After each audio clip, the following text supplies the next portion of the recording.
Y seguimos con el trabajo con los mecanismos de defensa en la elaboración del duelo.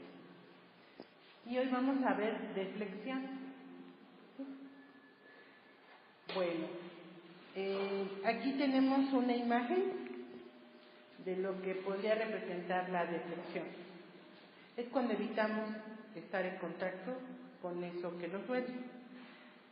Cuando experimentamos una pérdida, elaboramos el duelo, ¿no? Y el duelo viene de la palabra dolor. Entonces, como a nosotros, a la mayoría de nosotros, no nos gusta sentir el dolor, pues usamos los mecanismos de defensa. Eso es lo que nos han enseñado además, ¿no? Pues no, ¿de dónde aprendemos otra cosa? Entonces, por eso están los mecanismos de defensa. Porque pues es lo que hemos usado. Y en la deflexión, aquí aparece una imagen de un señor, así como cubierto en humo. Y a veces creemos que es tan doloroso esa herida que nos dejó esa pérdida, que queremos ponernos así, y pensamos que así ya se acabó, pero el problema es que no. ¿Sí? Bueno, entonces lo que vamos a ver hoy es un breve repaso de los mecanismos de defensa para que lleguemos a deflexión, cómo estos mecanismos de defensa nos impiden elaborar el duelo y como para motivarnos, ¿no? Vamos a ver las consecuencias de los mecanismos de defensa. Sí, porque pues si yo así digo, pues si me funciona, no me causa problema, ¿para qué voy a hacer otra cosa? Pero vamos a ver que no. Cuando tenemos una pérdida, hay una herida, como una herida cuando te cortas. Si tú dices que no pasa nada, si tú dices que estás bien, eso no va a hacer que la herida sane. Al contrario, se vaya infectando. Y cuando se infecta, pues ni quieres tocarla. Entonces así pasa con los mecanismos de defensa, ¿no? Por eso hay alteraciones emocionales y corporales. Hay dolor, ¿no? Pues es inevitable. Pero el sufrimiento sí es evitable. Entonces, ¿qué hago con los mecanismos de defensa? ¿Qué hacen ustedes con los mecanismos de defensa?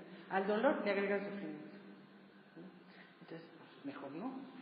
Por eso hay alteraciones. Ya tengo la herida y luego hay alteraciones emocionales y corporales asociadas a la pérdida. Luego vamos a ver deflexión y luego cómo es el trabajo psicoterapéutico para elaborar el duelo en general, ¿no? Porque hemos estado viendo con cada uno de los mecanismos de defensa, pero en general es el mismo camino. Bueno, vamos a ver recordar qué son los mecanismos de defensa. Los mecanismos de defensa nos han sido útiles, ¿no? Si se dan cuenta, a lo largo de nuestra vida, pues hemos tenido un montón de pérdidas. Y pues hemos utilizado los mecanismos de defensa. Ahorita que los veamos, vamos a ir viendo que los identificamos. Y a veces usamos uno, somos expertos en uno, en otro, ¿sí? Y luego le cambiamos, pero si nos ha funcionado, pues lo seguimos usando. Ahora, los mecanismos de defensa, eso es lo más fuerte, no son conscientes, son inconscientes. O sea, si yo quiero empezar a manejar un coche, primero lo hago de manera consciente, ¿no? O sea, cuando aprendieron, los que sepan manejar coches, aprendes y entonces te dicen que la primera, que chispeque, que la segunda, que el clutch. Pero tú ahorita, si llevas 10 años manejando, ya no te preguntas.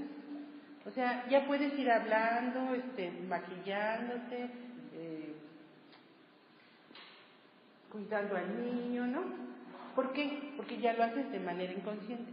Lo mismo pasó con los mecanismos de defensa. Ya no nos ponemos ante el dolor a decir, a ver, me duele, ¿y ahora qué voy a hacer? No, en automático se da. Y esto es una situación que tenemos que tomar en cuenta, porque hay que desaprender ahora, ¿no? ¿Cómo aprendo? primero conscientemente, luego ya se forma la red neuronal y ya después en automático lo hago. Ahora la cosa es cómo lo desaprendo. Pues voy para atrás, primero conscientemente y luego se va a dar de forma automática. Además, fíjense que hay otra cosa. Es más difícil desaprender que aprender. Es como si ustedes supieran nadar. ¿Cómo pudieron? Se echaron al agua y pues ahí veías algo. ¿Y cómo aprendiste a nadar? Pues con muy malos hábitos, porque si ahora tienes un maestro, te va a decir, no, pues que así no le hagas la brazada, que hace para acá. Pero ¿qué tienes que hacer? Desaprender, porque ya lo aprendiste. Lo mismo nos pasa acá. Hay que desaprender y luego aprender. Por eso es más fácil cuando te dicen, ¿usted no sabe nadar nada? No, yo no sé nada, nunca he nadado. Ah, entonces vaya aprendiendo con este método o esta forma. Pero si ya sabes, hay que desaprender. Los mecanismos de defensa, eso es, desaprender. Porque ya los tenemos en automático. Bueno, ¿y cuál es el problema, no? O sea, mira, a mí, yo cuando siento que algo me duele, cuando me quiero acordar de a mi esposo que se divorció de mí, a mí me funciona muy bien irme a sentar y comerme mis chocolates. ¿Para qué? ¿Por qué me vas a quitar eso? No te lo quieres quitar, no te lo tienes que quitar si no quieres, pero ve las consecuencias. Porque cuando se convierten en problemáticos, cuando son anacrónicos. Y si ya no puedes comerte tus chocolates porque ya te dio diabetes, ¿qué le vas a hacer? ¿Ven los grupos de alcohólicos? Ya por quién sabe qué decidieron y ya dicen que no, porque el alcohol es otro gran distractor. El alcohol funciona porque amortigua el dolor. Pero ya decidieron que van a un grupo y ya no van. ¿Y qué se pueden hacer? A fumar, a comer, a tomar café con azúcar. Lo sustituyen, ¿no? Bueno, porque se convirtió en problemático. ¿Y cuándo es cuando tú ya dices, ya no puedo? Pues cuando te llega el agua al cuello, ¿no? Porque los que van a un grupo de AA, no cualquiera va. Puede ir porque ya le llegó al cuello y ese mecanismo ya no le está funcionando. En un momento te protegió, pero después ya se convirtió en algo perjudicial. ¿Y por qué? A ver, vamos a pensar. ¿Por qué se convierte en perjudicial? Porque ya te genera otro problema y resolvió el dolor, no lo resolvió. Por ejemplo, vamos a acordarnos de cuando éramos adolescentes. Algunas de nosotras, hace muchos años, otras están más jovencitas, pero vamos a acordarnos. Y aquí les puse el ejemplo, porque yo en mi época, pues nomás estaba la televisión. Y dije, ese ya está bien anacrónico, porque ahora ya ni ven la televisión. Pero yo, pues allá nos echábamos, ya echarse 5 horas viendo la tele, era así como muy distractor, ¿no? Pues eso, ahí me refugiaba, ¿no? O sea, cuando en tu casa tienes broncas, cuando se están peleando ahí, pues te enchufas a la tele. Ahora, hay unos enchufes a muchas cosas. Y yo les puse, pues cuando yo era adolescente, pues era la tele. Pues sí, eso me permitía acallar un poco todo ese dolor que me estaba causando, que mi mundo se estaba resquebrajando, ¿no? Pero, si lo sigo haciendo ahora,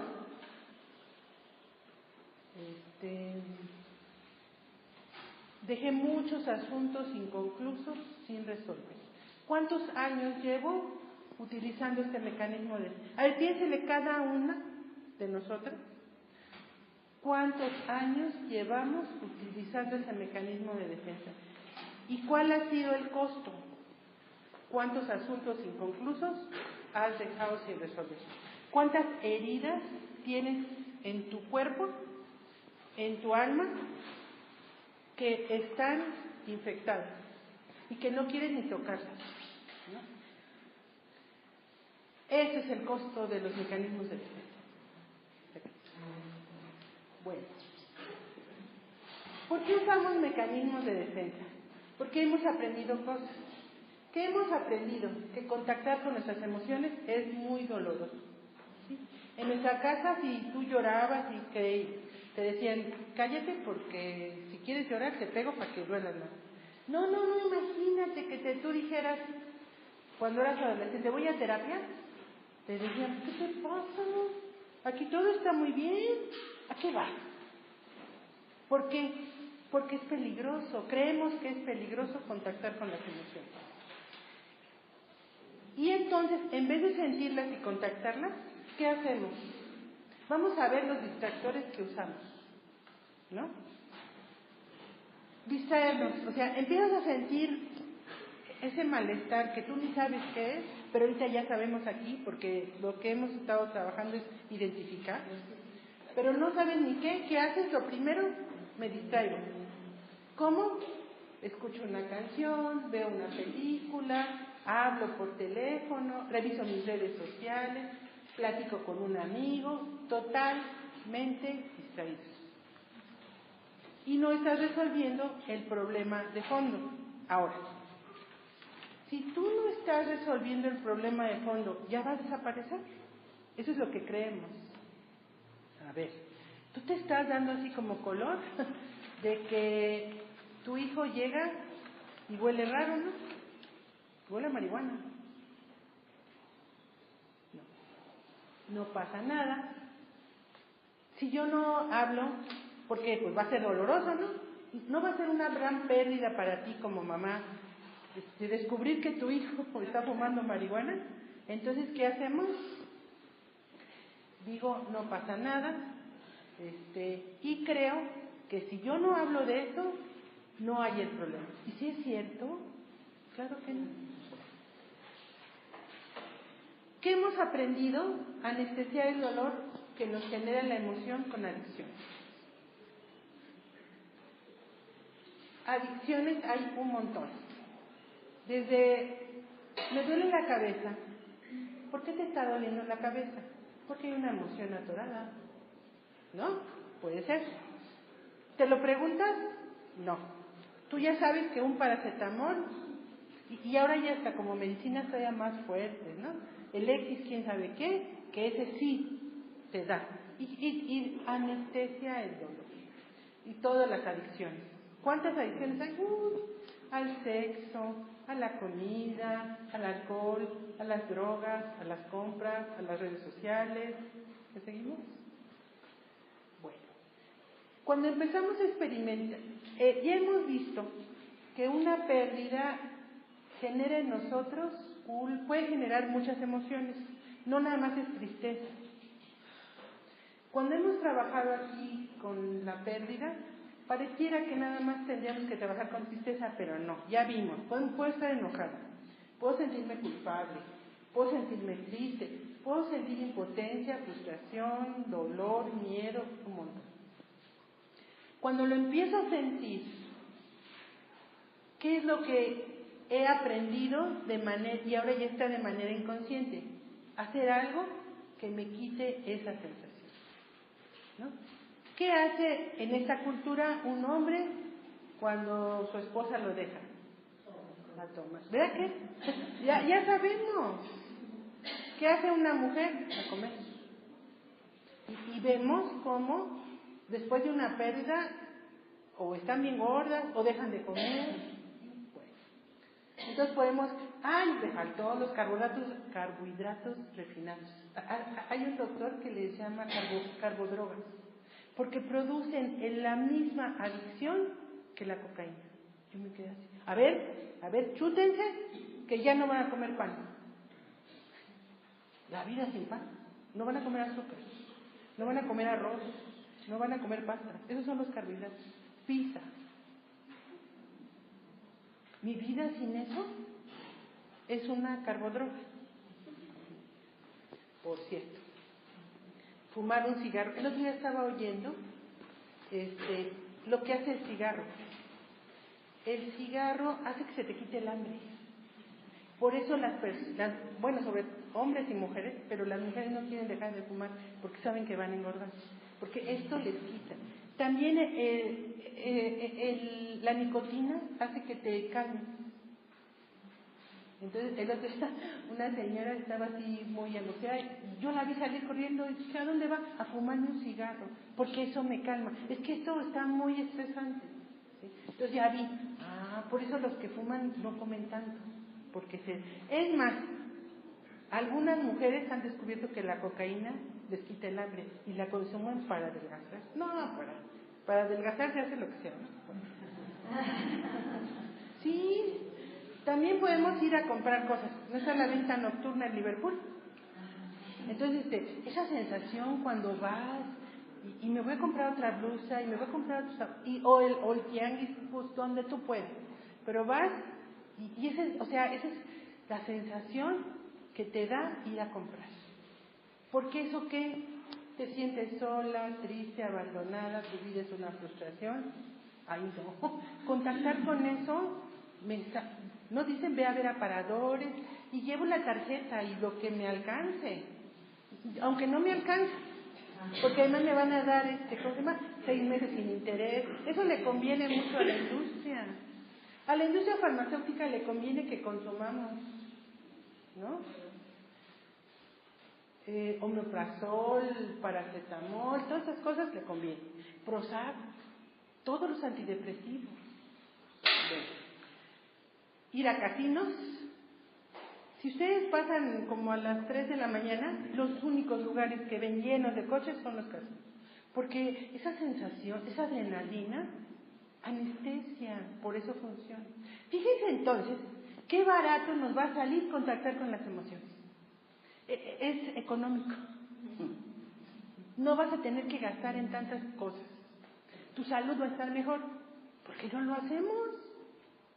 Por ignorancia, nada más. Tener relaciones sexuales.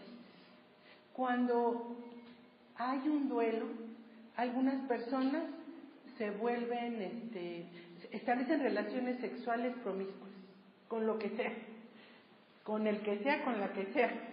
¿Por qué? Porque sentir algo, ¿no? O se masturban. Porque ese dolor que viene de la pérdida se puede anestesiar. Y además, pues ahora está el internet y la pornografía. No, 2 páginas de pornografía son las que más se ven. ¿Por qué? Porque anestesia. ¿Pero a dónde te va a llevar eso? Ver películas pornográficas. Entonces, esos son los famosos mecanismos de defensa. ¿Los conocemos? Sí. Cuando evitamos contactar con nuestras sensaciones y emociones a través de la utilización de mecanismos de defensa, vamos a ver ahora por qué. Así como tratar de convencernos, por ejemplo, que los convenzan. Yo convencerme y cada uno convencerse, ¿por qué no me conviene utilizar mecanismos de defensa? ¿Por qué? Porque le entrego el poder a circunstancias externas. Entonces, ¿por qué estoy triste? Pues ¿cómo no quieres que sea triste si me quitaron el trabajo? Me corrieron. Y entonces asumo la identidad de víctima. Y como estoy triste, pues entonces se vale que yo me emborrache. Se vale, ¿no? Hemos visto casos de hombres que se muere la esposa y ellos, en vez de asumir la responsabilidad con los hijos, van y se emborrachan. Pues, y todo así lo botan. ¿Por qué? Porque le estoy entregando el poder a circunstancias externas. Entonces, el mecanismo de defensa va a hacer que yo le entregue mucho poder a las circunstancias externas. Cuando yo empiezo a contactar con mis emociones y con mis sensaciones, ¿quién recupera el poder? Yo. ¿Se imaginan?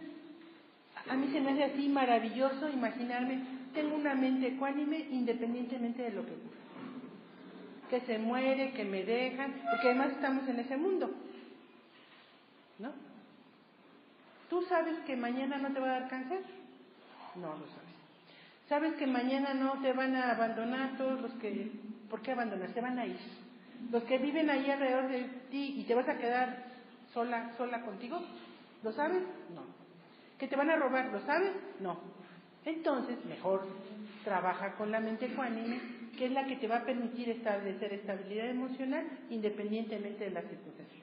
Pero ¿cómo le vas a hacer eso si tú estás usando mecanismos de defensa? Pues jamás. Bueno. Entonces, si se dan cuenta, caemos en un estado de vulnerabilidad. Y hasta luego yo aquí en psicología lo veo, que hablan, yo trabajo con grupos vulnerables, mujeres que han sufrido violencia, mujeres víctimas de abuso sexual. Entonces te cargas esa etiquetota de grupo vulnerable. Entonces, si yo soy un grupo vulnerable, pues me tienen que venir a rescatar, ¿no? ¿Y eso quieren? Eso es cómodo. No tienes que hacer nada. Y te van a rescatar.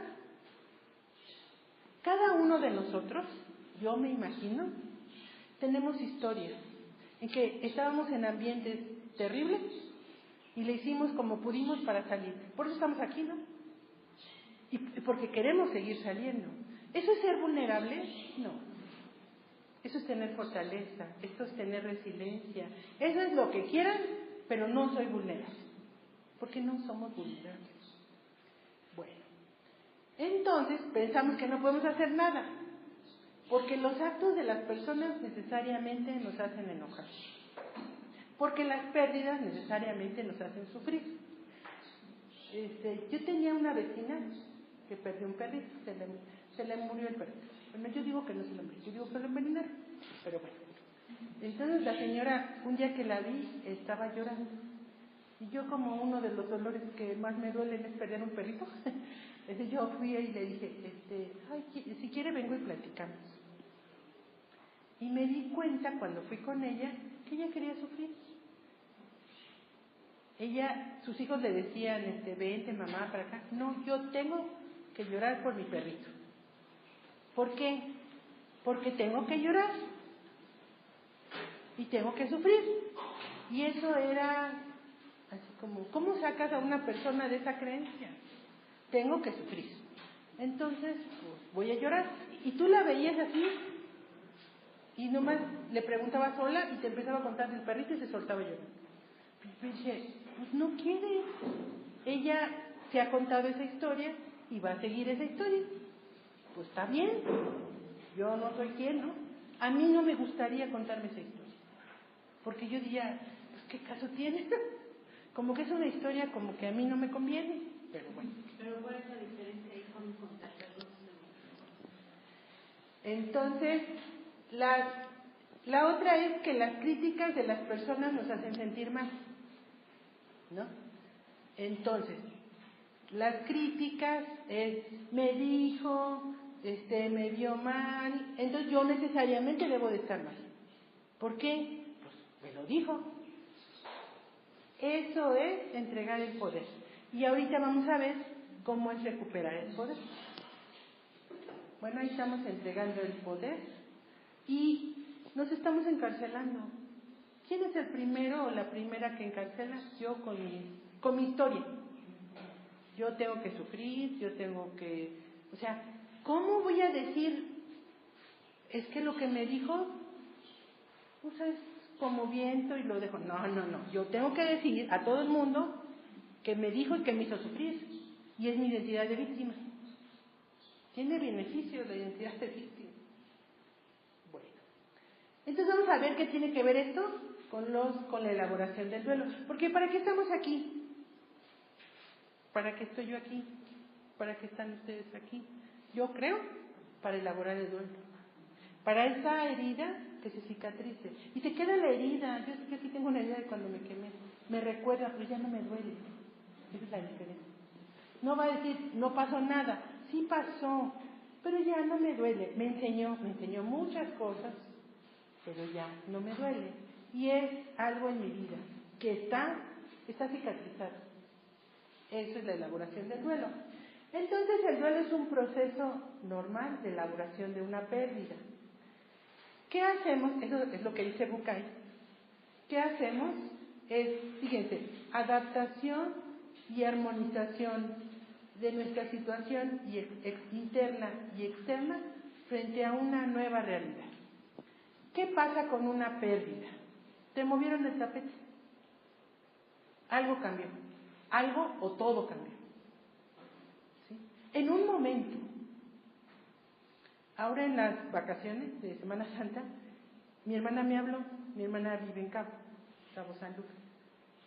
Y andaba en Monterrey y me habla y me dice, mi esposo sufrió un infarto. Y ahí vamos a Monterrey. En un momento, el esposo en el hospital, en Monterrey, en un lugar donde ella no vive, debatiéndose entre la vida y la muerte. En ese momento, todo se le muere. Todo. ¿Alguno de nosotros está exento de eso? No. ¿Qué es el duelo? Bueno, afortunadamente, él sobrevivió. De todas formas, hay un cambio. Porque alguien con un infarto, su vida es distinta. Su vida va a ser diferente. O sea, todo se remueve. ¿Y qué es la elaboración del duelo? Fíjense lo que dice. Adaptación y armonización de nuestra situación interna y externa. ¿Cuál es la situación externa? Esta que les estoy contando. En un momento todo cambia. Esa es la externa. Y nosotros no hay ningún seguro que estemos exentos de que en un momento algo cambie. Creemos, es que es bien chistoso, creemos que las cosas son permanentes, pero no es cierto. ¿Sabes que algún día tu esposo no va a estar en un accidente de tráfico? ¿Que va a morir? ¿Tu hija que va a ser secuestrada? Cosas terribles. Pero pues estamos así. Eso es lo externo. ¿Cuál es la situación interna? ¿Cómo respondes a eso que estás moviendo? ¿Cómo respondes? ¿Con preocupación? ¿Con enojo? ¿No? ¿Con angustia? ¿Con frustración? ¿Con impotencia? ¿Cómo respondes? Ahora fíjate, ya ocurrió el hecho, está el infarto, está el otro debatiéndose entre la vida y la muerte. Eso es lo externo. ¿Lo puedes cambiar? No.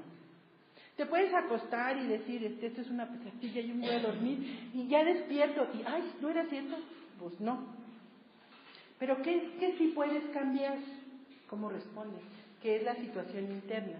¿Te sirve de algo enojarte? ¿Ir a pelear a los doctores? ¿Te sirve de algo sentirte culpable? ¿Te sirve de algo sentir impotencia? Ya no le agregues, ya tiene, ¿para qué le metes el otro? Entonces, ¿qué es el duelo? Cuando tú vas armonizando tu situación interna con tu situación externa, ¿no? ¿Qué quiere decir? Ya ocurrió esto, ahora mi vida va a ser diferente, va a tener que ser diferente. Péleate con eso y pásatelo peleando y diciendo, ¿pero por qué? ¿Por qué a mí? No quiero que ocurra esto.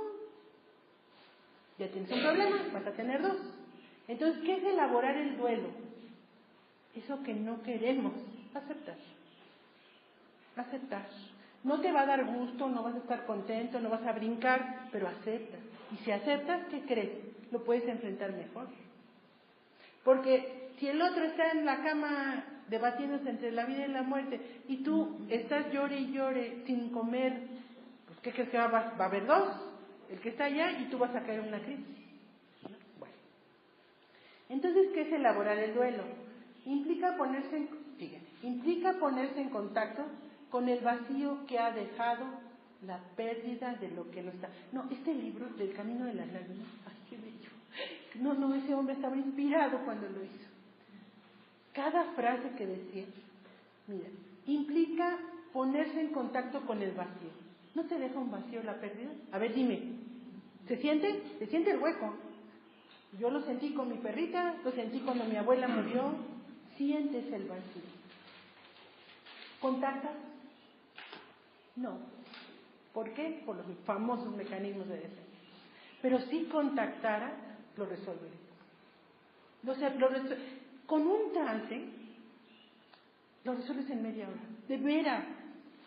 Ustedes lo han visto.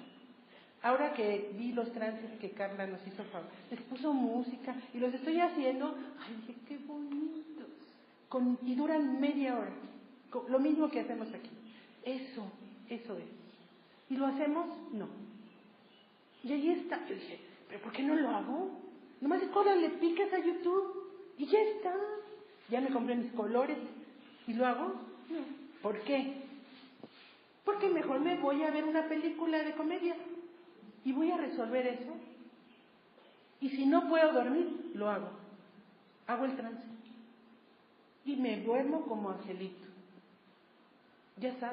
Nosotros ya sabemos, ¿y lo hacemos? No. ¿Por qué? Porque el mecanismo de defensa está ahí. O sea, hay que tener mucha voluntad, mucha intención, mucho compromiso e ir probando. A ver, prueba hacer el trance y prueba usar el mecanismo de defensa. Esto es un método científico. Pruébalo. A ver, emborráchate. Y ya cuando se te pase y la cruda, además la cruda y tu hígado y todo eso, a ver. Bueno, entonces dice, elaborar el duelo implica ponerse en contacto con el vacío que ha dejado la pérdida de lo que no está. Valorar su importancia y traspasar el dolor y la frustración que comporta su ausencia. Nada más, ya con eso elaboramos el duelo. Entramos en contacto con el vacío, traspasas el dolor. ¿Qué quiere decir eso? Lo ves, lo confrontas, te das cuenta de que son puras alucinaciones tuyas, no existen. Todos esos cuentos que contaste, de que, ay, voy a estar bien mal sin esa persona, y que, ¿qué va a hacer? No es cierto. Pero a ver, no es que te lo digan, es que tú lo traspasas. ¿Y qué nos impide hacer esto? Que es tan sencillo, los mecanismos de defensa. ¿Por qué? ¿Qué hacen los mecanismos de defensa? Bloquean el contacto con nuestras sensaciones y emociones. Esto no está difícil. ¿Qué hacemos cada trance? Contacto con qué estoy sintiendo, con mi cuerpo. Nada más es eso. No está muy elaborado, ¿no? Pero sí se requiere una habilidad. A la primera no lo hago. A la primera, ¿qué es lo primero que hago? Me voy al mecanismo de defensa. Por eso a veces necesito a una persona que me apoye, que somos los terapeutas. O quien quiera. No tienes que ir a terapia. Puedes ir a la iglesia y te vas a un curso de esos que hacen de duelo, con un tanatólogo, con el que quieras, pero a veces yo no puedo sola. Mi experiencia es que no pude sola. Si ustedes pueden solos, pues órale.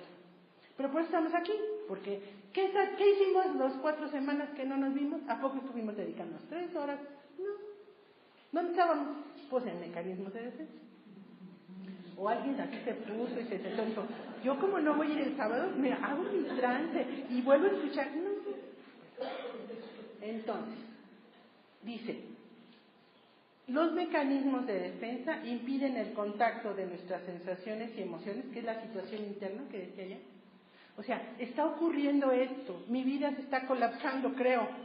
Pues voy a contactar con qué está pasando. ¿Y lo hacemos? No. Y menos en una situación de crisis, como la que les estoy contando de mi hermana. No, o sea, de repente había que resolver un montón de cosas. Entonces, en ese momento no es lo más adecuado, no vas a poder hacerlo. Pero ahorita que no estás en una situación de crisis, ¿podrías hacerlo? Sí. ¿Lo haces? Ahí tú sabes.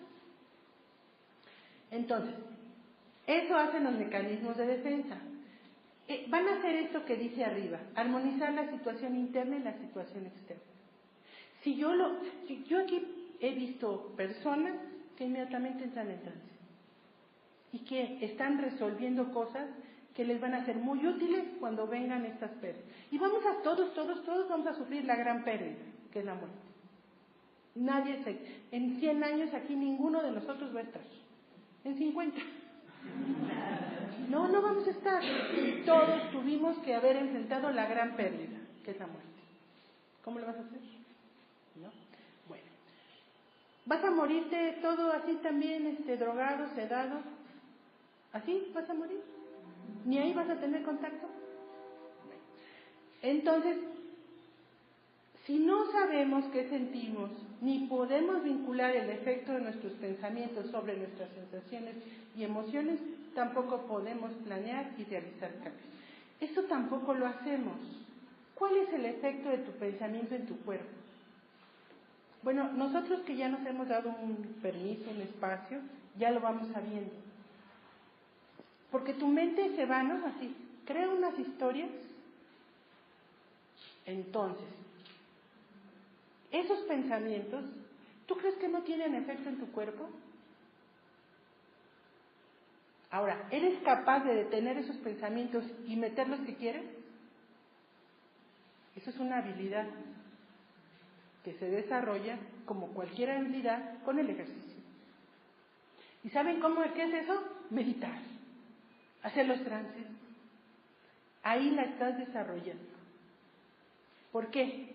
Porque hay una meditación muy poderosa, que es así, son palabras mayores, en que te sientas y observas tus pensamientos, como el observador, y vas viendo cómo van pasando, pero sin involucrarte. Esa es la habilidad. Esa es la habilidad que estamos fortaleciendo en el trance. ¿Cómo? Bueno, yo voy a hablar de mí, no puedo hablar de los demás. Pues yo apenas voy como en kinder, pues necesito mis dibujos y apenas así. A mí sí me dicen así como, siéntate y observa, no lo hago. Apenas puedo la respiración. A ver, hazlo. Yo todavía no lo puedo hacer así, concentrarme en mi respiración, nada más en mi respiración.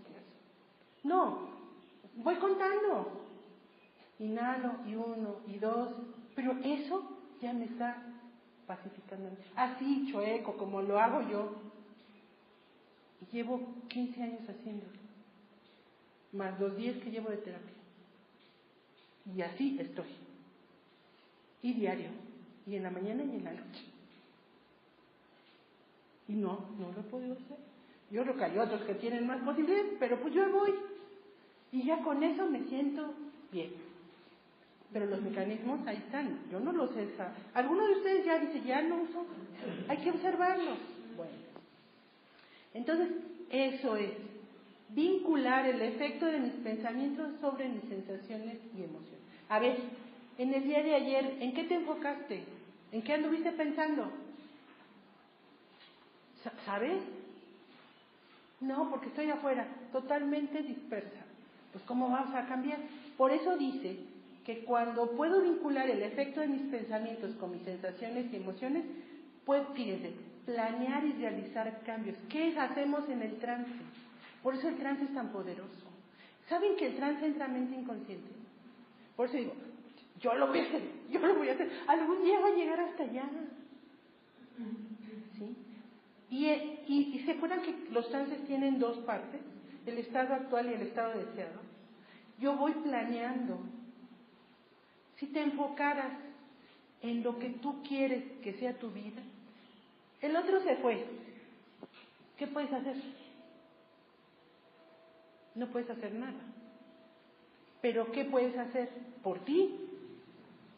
¿Cómo vas a planear? ¿Cómo va a ser tu vida? Y eso sí lo puedes decidir. Que el otro se fue y yo me tiro a la tristeza y lloro y pataleo, pues es una decisión mía.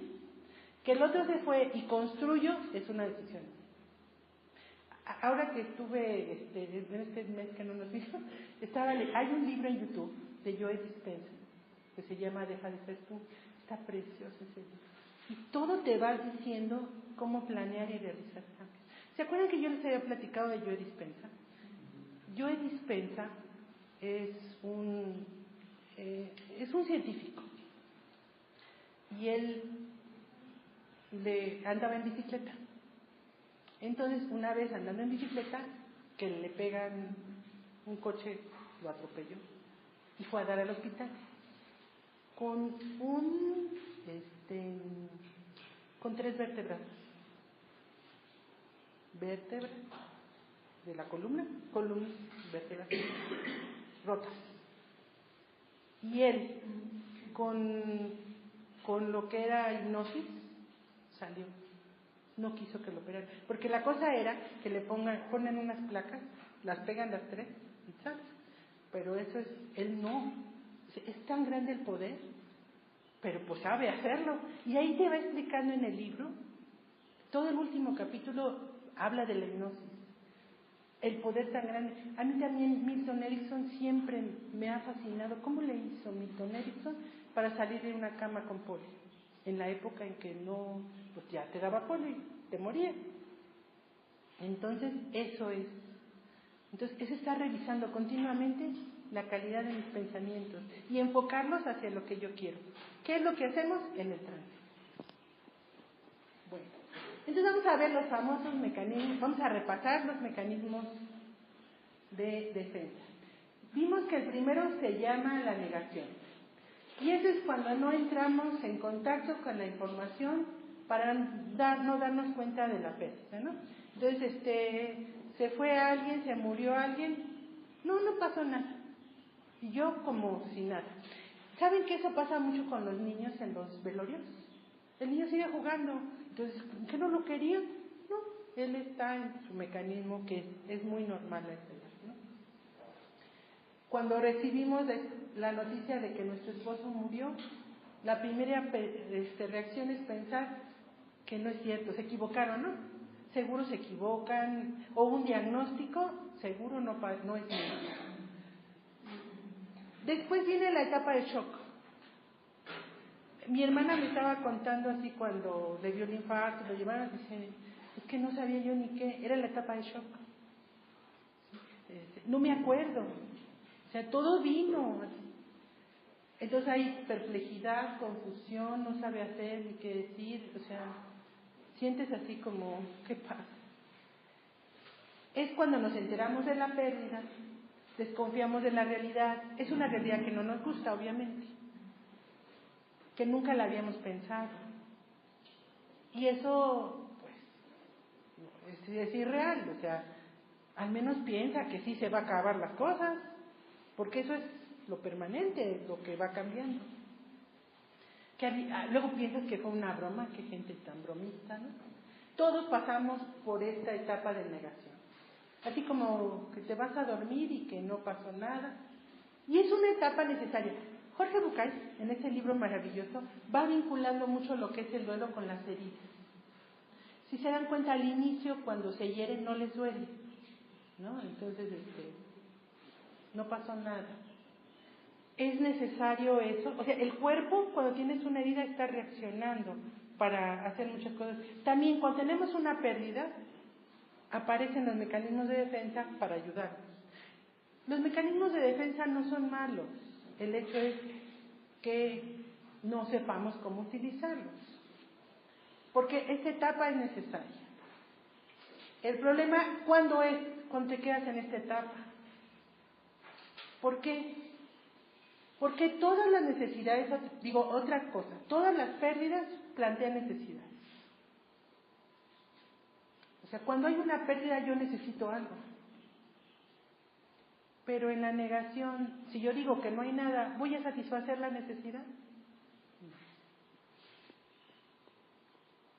Cuando nosotros decimos, yo necesitaba mucho a esta persona. No necesitabas a la persona. ¿Qué necesitabas? Tal vez compañía, tal vez amor, tal vez dinero, tal vez seguridad. Eso es lo que necesitabas. Entonces, ¿por qué no mejor te vas a satisfacer esa necesidad? Porque de todas formas pues ya no está. Y ahí está la etapa de negación, ¿no? No oigo, no me digan nada. Así como cuando la persona le dice, yo creo que tienes un problema con el alcohol. No, nada. Yo cuando quiera lo dejo. A ver, déjalo. No quiero. ¿No? Y ahí está, no veo, no oigo. Yo creo que hasta eso luego tiene que ver con problemas, que no ves, que verdaderamente no quieres oír, que nada te sabe. Esa es la etapa de negación. Entonces, fíjense, vamos a ir viendo en la elaboración del duelo. Cuando hay una pérdida, ya vimos de cajón, hay una conmoción. Ahora, también hay tipos de pérdidas. No es lo mismo que pierda mi lista. Si pierdo mi lista, voy a sufrir mucho, ¿no? Porque, ¿cómo le hago? Pero no es lo mismo que pierda mi lista a que me digan que mi esposo murió. Entonces, hay diferentes tipos. Y además, no podemos estandarizarla. Porque a una persona le puede doler más la lista que el esposo que muere. Si, por ejemplo, se muere tu padre que los abandonó y que, pues, ¿tú qué? ¿Se murió tu padre? Pues sí, pero hace 50 años que yo no sé nada de él. ¿Eso te afecta? Ah, pero se murió mi amiga del alma que la veo diario. ¿Sí se dan cuenta? Bueno, eso es lo primero. Supongamos que ya me di cuenta que hay una pérdida.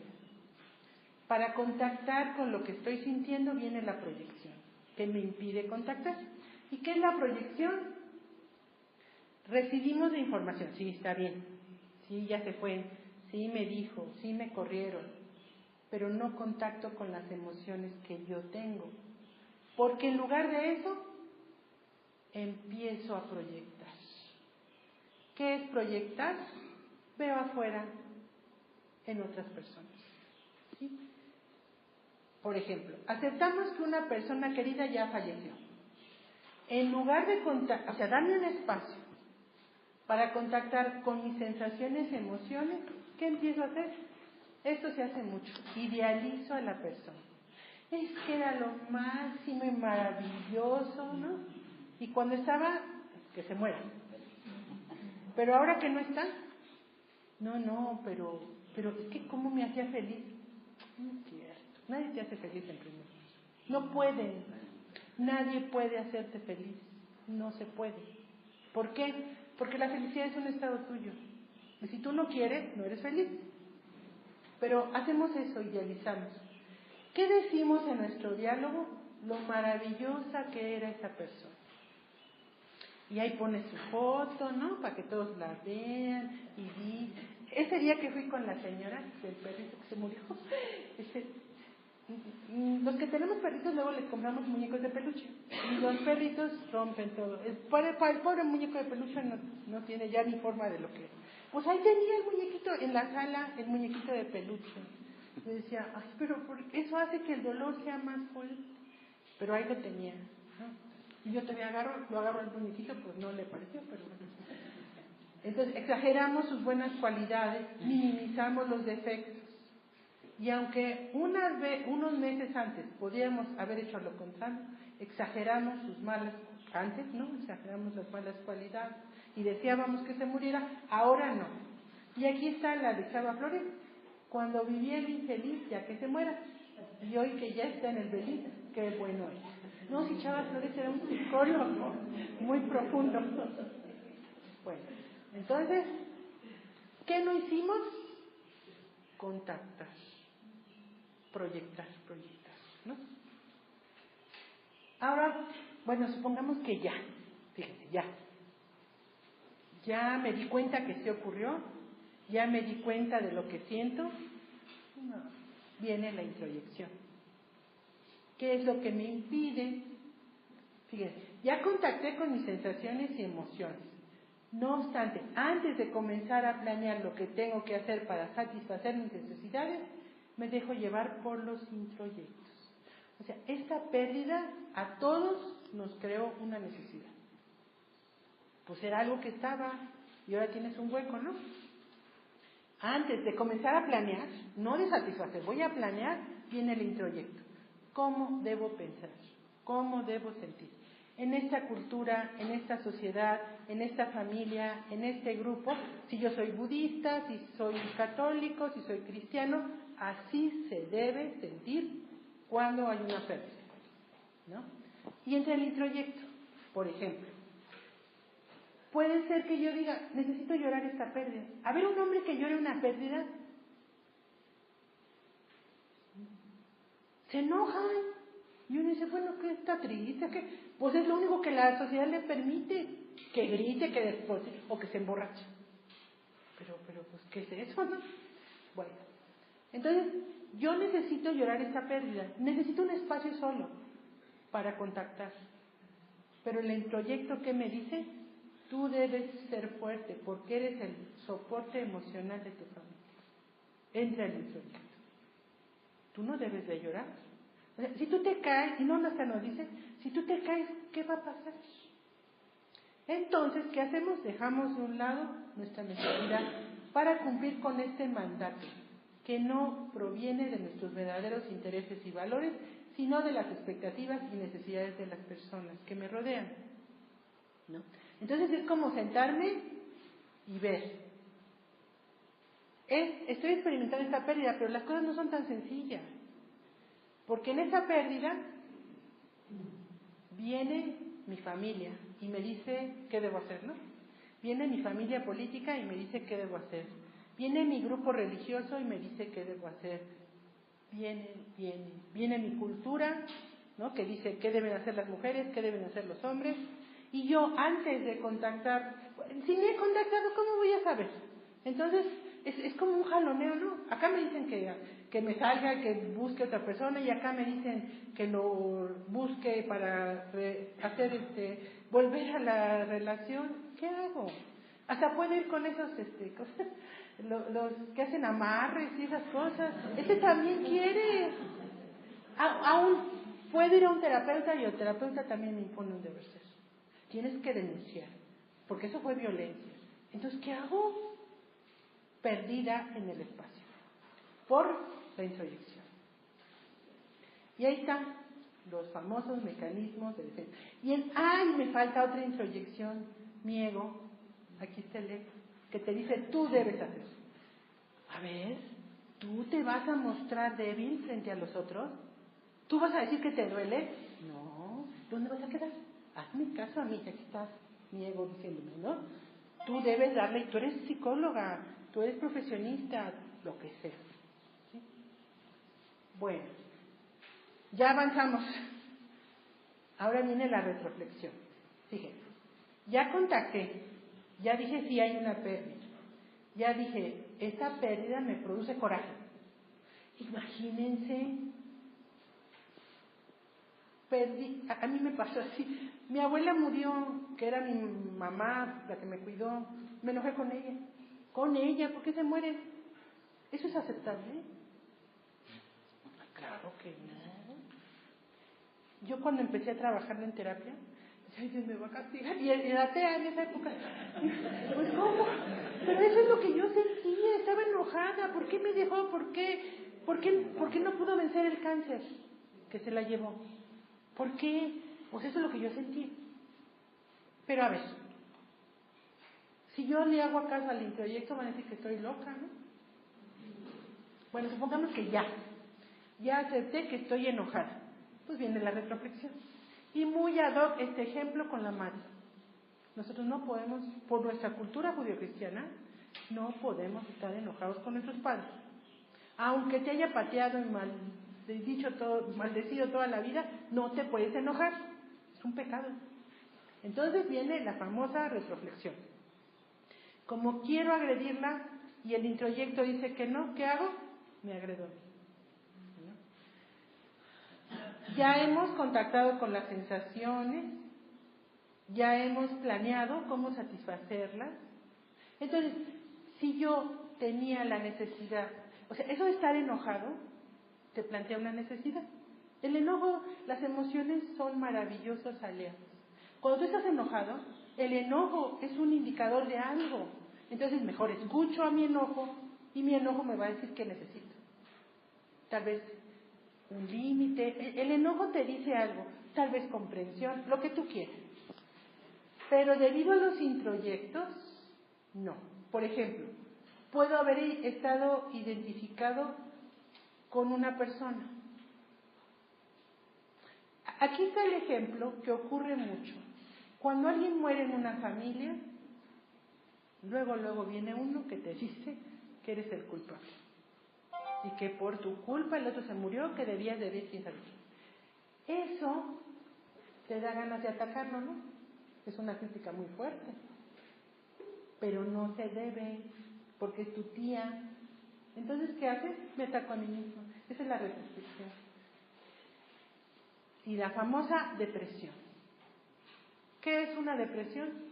Me ataqué a mí misma y me robé toda mi energía. Hagan de cuenta el teléfono, bueno, ahí está el iPod, el iPad, ¿no? Si no tiene nada de energía, ya no funciona. Nosotros como seres humanos es lo mismo. En una depresión ya no me conecto, no me enchufo a la fuente de energía. ¿Qué es la fuente de energía? Respirar, comer, salir, pero no me enchufo. ¿Por qué? Me estoy atacando. Como no puedo atacar al otro, me ataco a mí. Y eso es cómo se produce una depresión. ¿Ustedes han visto a alguien deprimido? Verdaderamente deprimido, no se para ni de la cama, ni se quiere bañar, ni quiere comer. Es un iPod con cero, así cuando aparece la batería en cero. Bueno, Bueno, ya vimos los mecanismos de defensa, ahora vamos a ver la deflexión, pero primero vamos a ver cuál es el costo de los mecanismos de defensa. Ya vimos las, entre comillas, ventajas. No tengo que hacer nada, ya es lo mismo que siempre he aprendido. No tengo que utilizar dinero, tiempo y esfuerzo, porque para hacer un cambio necesito dinero, tiempo, esfuerzo. Y me da hueva hacerlo. Entonces mejor sigo igual. Bueno, pues sigamos igual, vamos a ver el costo. Algunas de las sensaciones corporales que podemos experimentar a causa de los mecanismos de defensa son trastornos en el sueño. Como es un asunto inconcluso, pues nos da insomnio. No podemos dormir. Y es muy importante dormir. Es cuando te enchufan tus 8 horas, así de un sueño placentero, todo tu organismo se va recuperando. Es maravilloso. Pero el mecanismo de defensa te impide, entonces te da insomnio. O te da somnolencia. No te puedes parar. Pues no tienes nada en energía. Palpitaciones. No, si la gente se espanta, empieza el corazón a palpitar. Empieza a palpitarte y empiezas a sentir adormecimiento en las extremidades. Eso ocurre, entonces dice uno, ¿qué le pasa? Pues llevas un montón. O sea, si llevas un montón de tiempo sin contactar, ¿qué crees que va a pasar? Opresión en la garganta, temblores, y todo eso decimos, ¿qué me está pasando este cuerpo? Como que no lo ubico. Pues es el costo. Nudo en el estómago, y vas con un doctor para decirle que te cure lo físico, cuando ahí está lo emocional. Y él no te va a decir nada de lo emocional. Si es un buen doctor, chance te escucha. Trastornos en el apetito. No te sabe a nada, te sabe a papel, no quieres comer, o comes mucho, porque ya vimos las carbodrogas, el chocolate. El chocolate produce serotonina, entonces necesitas continuamente. Náuseas, tienes ganas de vomitar, visión borrosa, dolores musculares. ¿Por qué? Porque o sea, imagínate, no te lo tienes que imaginar, pero que tú estás en una situación de ataque constante. O sea, tuviste una pérdida y todos a tu alrededor te están criticando y diciendo cómo debes comportarte, cómo debes sentir, cómo debes pensar, ¿no? Porque nos dicen eso. Y tú así todo el tiempo, así como deteniendo flechas. ¿Cómo está tu cuerpo? Un cuerpo en ataque constante, pues ¿cómo va a estar? Hipersensibilidad a la luz, al ruido, y aquí vienen las famosas migrañas. Personas con migrañas no aguantan esa luz, no aguantan un ruido. Oleadas de calor, no nomás en la menopausia. Te viene un calor, ¿sí? Los escalofríos, dificultad para respirar. Cuando estamos llorando, hiperventilamos y nos mareamos, adormecimiento. Esas son las consecuencias. Pero no nada más son esas. También vienen alteraciones psicológicas. ¿Cuáles son? Estar distraídos. Perdemos, olvidamos las cosas, no recordamos las citas, nos equivocamos por el asunto inconcluso. Tú puedes estar ahí haciendo tu trabajo cuando está tu mente acá elaborando los choros mentales que elaboramos. No puedes estar en dos cosas. Entonces estamos distraídos. Irritabilidad. Nos desquitamos con quien sea el pobre que ahí se apareció, que no tiene nada que ver, pues le gritas, te molestan muchas situaciones. Y es obvio, porque si se dan cuenta, el cuerpo y la mente están muy unidos. Entonces, si yo no duermo bien, pues voy a venir de mala. Ataques de llanto incontrolable. Empiezas y tú, empiezas a contar y empiezas a llorar y no puedes parar. ¿Qué pasa? Alucinaciones. De por sí todo lo que creamos es alucinación, pues aquí sí tenemos. ¿No han visto eso que podemos escuchar la voz de la persona? Yo me acuerdo cuando mi abuela era costurera, era modista, no era costurera, modista. Y cuando ella murió, yo oía la máquina de coser. Y el otro día alguien me contó que olió el perfume de un muchacho, ¿no? que había muerto. la voz, vamos por la calle y creemos que ahí está. Esas son las alucinaciones. Estamos tratando de protegernos psicológicamente contra la peste. Depresión. Ya vimos que la depresión es un ataque hacia nosotros mismos, ya vimos que tiene mucho que ver con retroflexión. Y los ataques de angustia. Cuando hemos dejado, eso ya son palabras mayores, o sea, les digo un montón de tiempo y son años, décadas. De repente experimentamos un ataque de angustia, sin saber qué es el origen. Yo he sabido de personas que salen corriendo y las atropellan. Así es un ataque de angustia. O sea, no sabes ni qué. ¿Esto vale el costo de los mecanismos de defensa? No, ¿verdad? Entonces, queremos trabajar con los mecanismos de defensa. Y vamos a ver el que nos toca hoy, porque esto es apenas una introducción para que lleguemos a la deflexión. En la deflexión dicen, tiro la piedra y escondo la mano.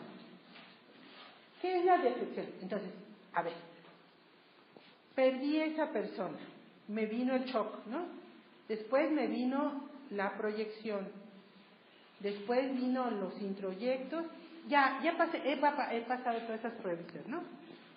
Ya contacté, sí, ya, estoy enojada, ok. Ya pasé la retroflexión, ya no me ataco a mí. Estoy enojada con mi abuela que se murió, ¿sí? En vez de hago una carta y le digo por qué me enojé. A mi abuela no le va a pasar nada, ella está muy a gusto, no va a pasar nada. Yo me voy a componer, ya llegué ahí. Pero viene la deflexión. Antes de contactar con mi necesidad, deflecto y hago un contacto leve. Esa era la idea así de la nube, no contacto con la persona. Es como cuando nosotros estamos desayunando con alguien en un restaurante y cada uno está con su teléfono. ¿Lo han visto? ¿Están contactando ellos? Eso es un caso de deflexión. ¿Es tan amenazante contactar? ¿Por qué los jóvenes usan su teléfono? Porque la mamá los está criticando. Entonces se protegen y aminoran. ¿Por qué se ponen los audífonos? Porque ya no quieren oír. O sea, nomás me estás diciendo que soy huevona, que no sirvo, que. Entonces deflecto. Bueno. Ahí es deflexión. En la deflexión, ahí está mal. Evitamos el contacto una vez iniciada la acción tendiente a cerrar la gestal. La confluencia es la que vamos a ver después. Ese fue un acto fallido. Es una expresión atemperada de las emociones. Es hacerlo de manera aceptable. No se insulta, se ironiza o se hace un chiste. Yo estaba viendo, porque ahí me metí en internet, los chistes en los velorios. Es para temperar, ¿no? Para que no haya contacto con el dolor. ¿Por qué? Porque no está bien. Y es lo primero que hacemos, ¿no? Todo esto es mostrar imagen. O sea, ¿estaría bien que yo aquí me suelte llorando? No, se ve feo, ¿no? Entonces, no contacto. Nos resignamos. ¿Qué diferencia hay entre resignarse y aceptar una pérdida? Resignarse es deflexión. ¿Con los dientes cerrados? Sí, está bien, ya que... Ya se cansaron ustedes de que yo les esté diciendo y llorando de por qué se fue el otro. Ya tengo cansado. Entonces me resigno. Y entonces digo, sí, ya acepté. Qué bien, ya acepté. No es cierto, estoy resignado. Los eufemismos son una forma de deflexión. Eufemismo es decir algo de forma bonita. Por ejemplo, en vez de que se murió, se dice la persona pasó a mejor vida. Y ahora que fui con mi hermana, mi cuñado sí estaba entre la vida y la muerte. Entonces vino el doctor y nos dijo, mi hermana ni yo no tuvimos hijos, la otra sí tuvo, pero nosotros no tuvimos hijos. Entonces vino el doctor y dijo, ¿el señor tiene hijos? Y yo dije, y le pregunté, ¿se va a morir? Y él no me dijo. O sea, no se habla de la muerte. Pero yo cuando él dijo, ¿tiene hijos? Yo dije, no, pues ya tiene que venir la gente, tiene hijos, tiene familia, ¿por qué te preguntan eso? Pero no te dicen. Y cuando yo le dije, ¿se va a morir? No, de eso no se habla. Nosotros no hablamos de la muerte. ¿Han visto que no hablamos de la muerte? La muerte es como la pornografía. No la hablamos, no vemos a los muertos se maquillan, a los niños no se les deja ver. ¿Por qué? Porque estamos deflectando. Es tan dolorosa la muerte que no hablamos. El perrito se murió, lo durmieron. No, nada, que lo durmieron, lo mataron. ¿Cómo que lo durmieron? O tu abuelito se fue al cielo. Eso es deflexión. ¿Qué es? Una expresión atemperada de las emociones. Si tú no dices las cosas, pues no vas a hacer nada. O sea, si tú no sabes que la persona se va a morir, porque nunca le dicen al pobre ni a la familia que se va a morir, ¿cómo vas a hacer algo? Eso, entonces todo se habla eufemísticamente, ¿no? Y el doctor decía, está en estado estable. ¿Qué es eso? Pues sí, puede ser estable que se vaya a morir, puede ser estable que vaya a salir, pero ¿qué es eso? ¿Sí? Bueno, entonces, aquí está el ejemplo de la reflexión. La vitamina T, computadora, celular, comida, cama. Deflectando. Esa es nuestra vida. Esa no nos quita la gripa, esa nos da gripa. Bueno, ¿qué hace la deflexión? Es un mecanismo que tiende a enfriar el contacto. ¿Por qué no tenemos contacto con las personas?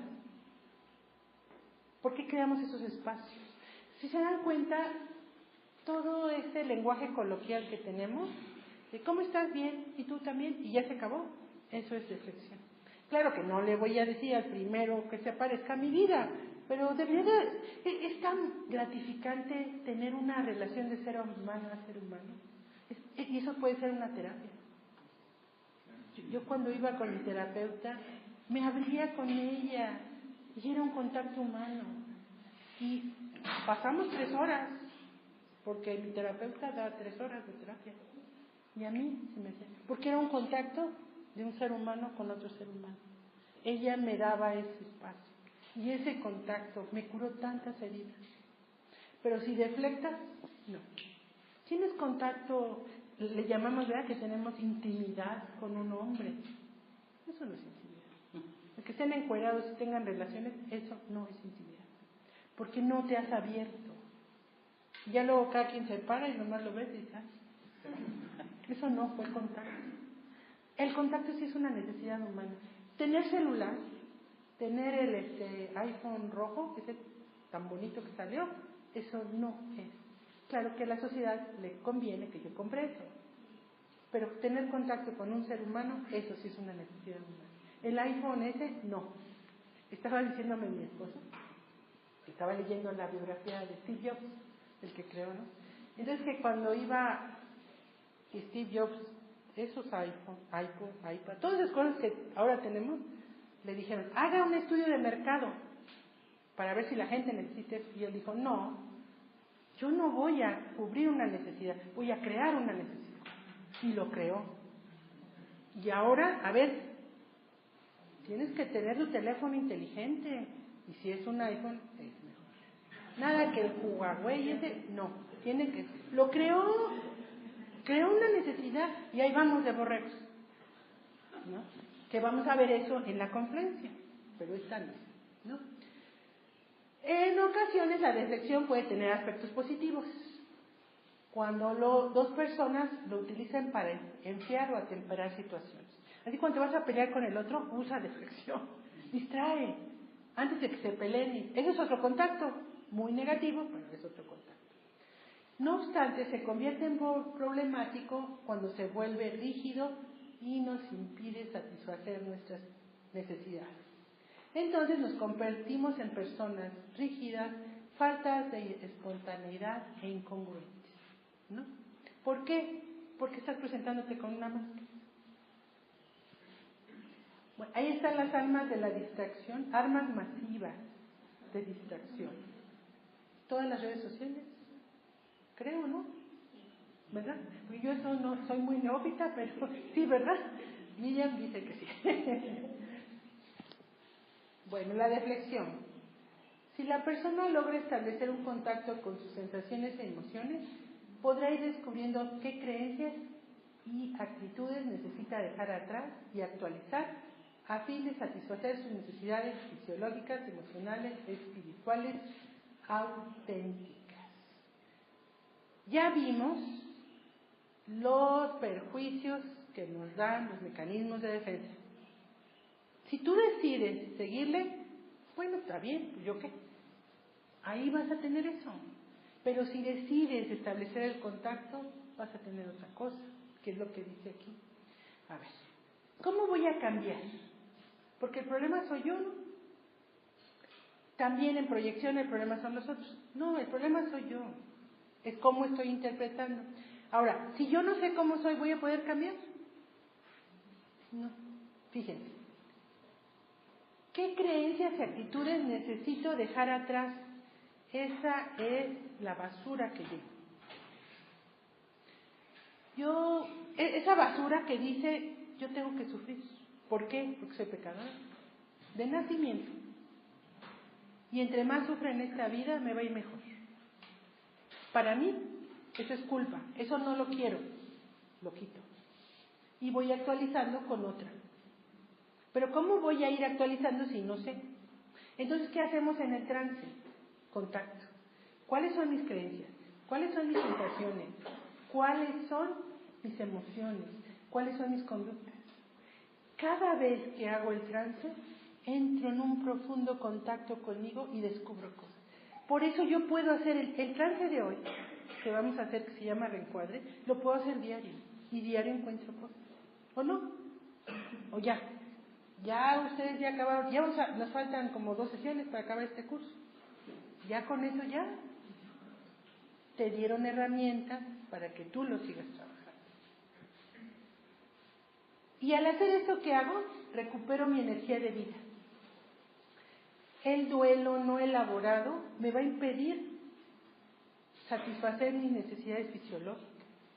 Dormir, comer, esas son necesidades auténticas. Sin embargo, a veces por estar en el Face, ya no duermo. ¿Cómo es eso? Emocionales, yo también tengo necesidad. O sea, este enojo que tengo, esta tristeza, esta culpa, es una necesidad. O sea, la emoción te está diciendo, haz algo. Pero si yo ni la escucho, y las espirituales, ese contacto auténtico. Estoy aquí, limpiando todo. ¿Para qué? Para establecer un contacto con un poder superior como yo lo creo. Ayer que estábamos en la clase de ética, que ya acabó, estaba diciendo a los Carlos de lo que es la experiencia mística. La experiencia mística es tener un contacto directo con la divinidad. Pero se crearon las instituciones religiosas y todo tiene que ser a través de ellos. Y yo estaba pensando, ¿qué diferencia hay entre que me contacte con Jesucristo o con el Vaticano? O que me contacte con Buda o con las instituciones. Si la institución religiosa me lleva a que me contacte, bien, pero si me dice que tiene que ser siempre a través de ellos, no. Entonces esas son mis necesidades espirituales. Pues los mecanismos de defensa obviamente no nos van a dejar vincularnos. Y entonces por eso recuperamos la energía de vida. Cuando no en la deflexión el contacto es inocuo o no se permite, está alejado. Como ese bloqueo, pues obviamente impide que satisfaga mis necesidades. Entonces hay un chiste de un velorio. Dice, el viejo acaba de morir, el que da la ceremonia dice, el finado era un buen marido, excelente cristiano, un padre ejemplo, es lo que dice, ¿no? Y la viuda voltea hacia una de sus hijos y le dice, anda al cajón y mira si es tu papá el que estaba lejos. Esa señora no estaba idealizando. Bueno, aquí tenemos el ciclo de la experiencia. Ya vimos el reposo, aquí es cuando surge la sensación, ¿no? ¿Se acuerdan? Aquí viene la conciencia, la energetización, ya se dio la acción y ahí viene la decepción, que impide tener el contacto. se realiza la acción de una forma en que hay poco contacto. Cuando ya llegamos al último, ya cerramos el ciclo. La situación ya fue elaborada. El duelo ya se cerró. Y a lo que sigue.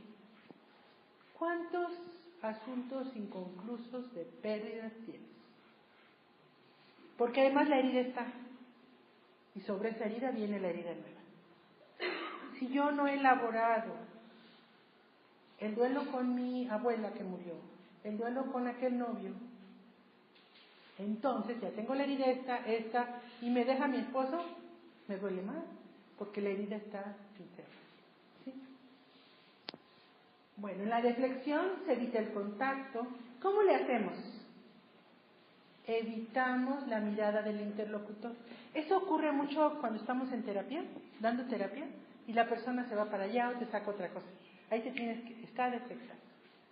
Hablas de otras cosas, ¿no? O sea, empieza así. Y ahí te cuentan en la terapia, no, pero aquí no venimos a hablar de aquella señora que sí, que tu tía, no, tú.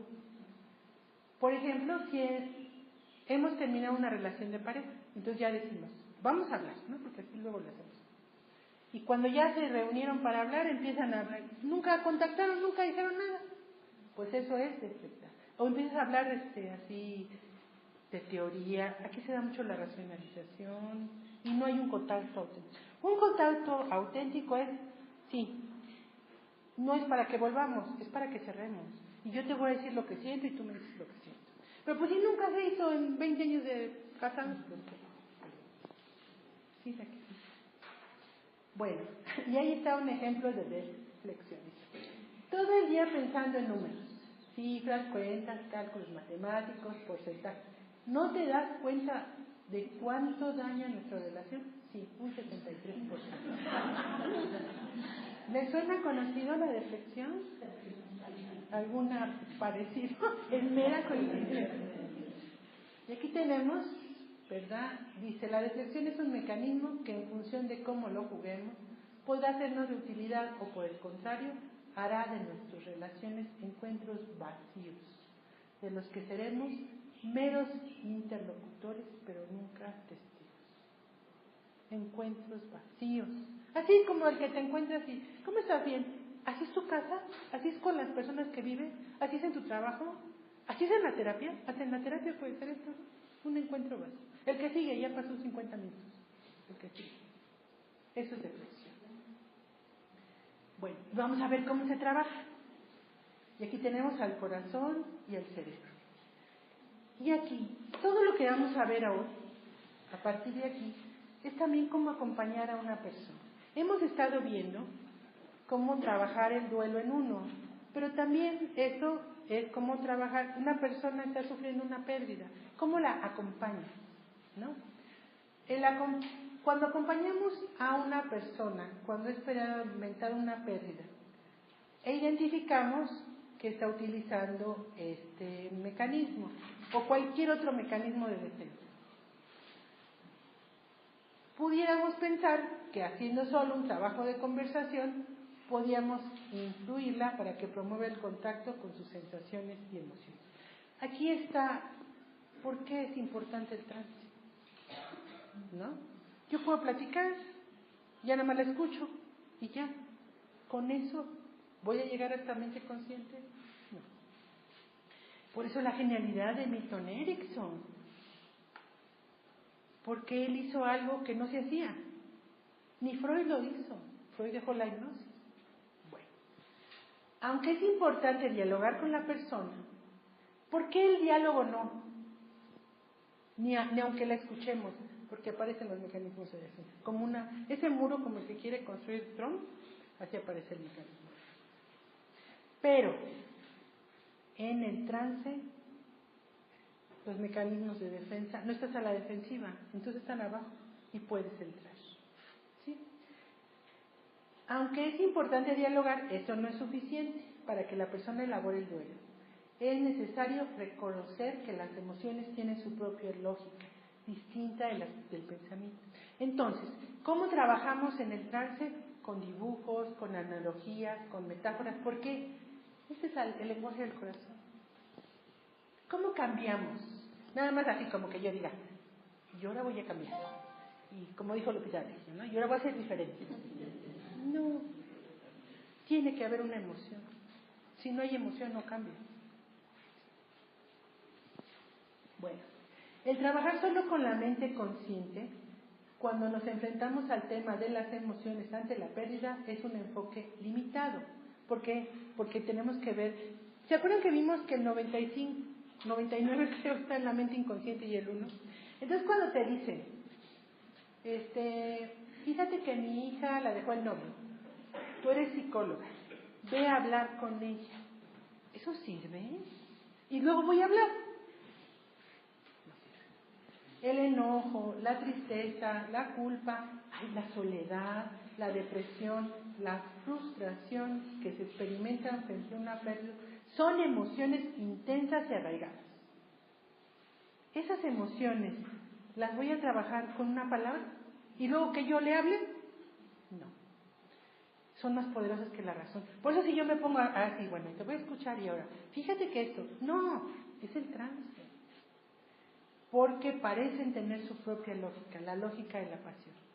Para hacer el cambio, no nada más es que lo piense intelectualmente, es que lo piense desde el corazón, es que tenga la emoción. ¿Cuándo quieres cambiar? Cuando estás desesperado, cuando tienes mucho sufrimiento. Si no, sigues utilizando el mecanismo de defensa. Cuando tú dices, ya no hay de otra, esto me da mucho miedo, cuando empiezas a ver a tu cuerpo y dices, me voy a volver loca, voy. ¿Cuándo es cuando vienen al psicólogo? O al doctor o a lo que sea. Cuando dices, ya esto ya está, ya se pasó. Ya me voy a volver loca y voy. Bueno. La persona que experimenta estas emociones frente a la pérdida puede tener una serie de creencias que le impiden contactar con sus sensaciones, emociones y sobre todo con su intuición. ¿Qué es este trabajo además del trance? O sea, además de que voy a contactar con mis emociones, con mis sensaciones auténticas, voy a contactar con una parte de mí maravillosa, que es mi sabiduría interna, mi intuición. ¿Nos enseñan a hacer eso? Y ahí están las respuestas. Por eso yo no voy a hablar con la persona, voy a llevar a la persona, acompañarla en trance para que ella contacte con su mundo interior, con su sabiduría interna, con su intención y encuentre sabiduría. ¿No es maravilloso? Pues eso es el trance. El mero entendimiento intelectual no nos lleva a trabajar con la fuerza de las emociones. A ver, tomaste las 10 sesiones, contestaste sus cuestionarios. Ya te saben, ¿no? Ya sabes de memoria. Las fases en la elaboración del duelo son 10. ¿Ya con eso? Por eso el trance está. Aunque no tengas el conocimiento, el trance funciona. Pero si tienes el conocimiento, tu mente consciente y tu mente inconsciente van agarraditas de la mano. Es lo mejor, ¿no? Racionalizar lo que está ocurriendo es otra forma de evitar el contacto. Sí, ya sé. Así le vas a decir a la persona, mira, tú ya pasaste por la negación y ahora vas en la etapa de la depresión. Adiós. Muy bien. No funciona. Pero, ¿y qué es lo que hacemos? Pues eso, vamos a ver lo que hacemos, ¿no? Para no hacerlo. Cuando te piden apoyo a alguien que ha experimentado una pérdida, ¿qué es lo primero? Darle consejos. No, tú debes, fíjense lo que les damos de consejo. Tú debes de pensar que esa persona no te convenía. Debes de actuar, no lo busques, no vayas a ser rogona. Y hasta debías de sentirte contenta. Te quitaste 80 kilos de encima. Un peso así muerto. ¿Eso funciona? Bueno, lo que está después está peor. ¿La juzgamos, la enjuiciamos o la criticamos? ¿No te he dicho que debías de haber dejado a ese hombre? Mira, ahora ya te fue. ¿Qué estoy haciendo? Enjuiciarla, juzgarla o criticarla. Tratarla de explicar por qué se siente así. Ay, pues yo tengo un conocimiento intelectual tan maravilloso que le explico, ¿no? Mira, tú te sientes mal porque de chiquita, pues tú no tuviste afecto, entonces no has elaborado el Edipo y entonces, pues, ¿ya con eso? No. Esto hacemos mucho, pedirle que nos cuente cómo ocurrió la pérdida. Yo veía ahora con mi cuñado que estaba ahí, cada persona que iba, ya cuando pudo, le preguntaba qué había pasado. Y él volvía a repetir y volvía a llorar. Estaba muy triste. Eso ayuda. O sea, está la herida y ahí está. Y toda la... O sea, ¿y cómo fue que te dejó? ¿Y cómo fue que te asaltaron? ¿Y cómo fue? Eso es morbo, eso es chisme. Eso es que nos queremos enterar. Pero no estamos ayudando a la persona, porque no lo está elaborando. ¿No hacemos eso? Sí, lo hacemos. Y luego, hablarle de lo que nosotros hicimos para superar esta pérdida. No, lo que te pasó a ti no fue nada, porque a mí, mira, yo me quedé así y así lo hice. Y ya te vas. ¿Ya elaboró eso? No. Ahí están los buenos consejos. Ahí dice, somos buenos para dar consejos. En terapia no damos consejos. El otro día me estaban contando de una señora que su esposo la golpeaba. Entonces la señora fue con la psicóloga, y la psicóloga le dijo, denúncielo. Entonces fue la señora con el esposo y ya sabes, si me sigues pegando te voy a denunciar. La amarró y la golpeó. Es un consejo. No sirve. Entonces no, consejos no. ¿Y qué consejos damos? Porque esto es de lo más común. Que se enfoque en lo que tiene y no en lo que perdió. A ver, perdiste a tu esposa, pero tienes tus hijos, ¿no? Debes enfocar. Que entienda, hay budismo le metemos. Todo está cambiando y no tienes que, todo es impermanente. Luego le decimos eso de échale ganas, ¿no? Haz un esfuerzo, intégrate, échale ganas. Uno que está ahí todo, es como si dijeras al teléfono que tiene la pila a cero, échale ganas.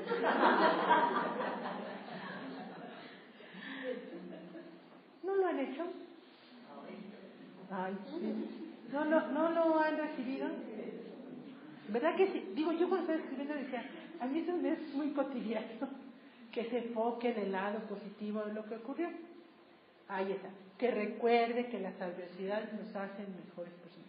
Y me acuerdo de una frase que decía, el sufrimiento es el impulso del crecimiento personal. Ya me voy. Ya con eso lo elaboré. Gracias. No. Ahora vamos a ver las críticas que hacemos. Obviamente esto no es empatía, esto no es trabajo, esto no es nada. Que está mal que se deprima porque está afectando a su familia. ¿Ya te diste cuenta cómo sufren tus hijos por verte ahí acostada en la cama? No entendemos eso. No entendemos por qué como la persona estaba con ella la trataba mal y ahora que está la añora. A ver, estabas tu mamá, ¿no? Ni la ibas a ver. Y ahora que se murió ya la añora, pues ¿qué? ¿Y qué es eso? Una crítica, un juicio.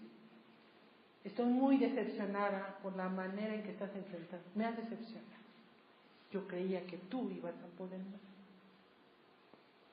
Está mal que te la pases llorando, eso afecta a tu salud, ¿no?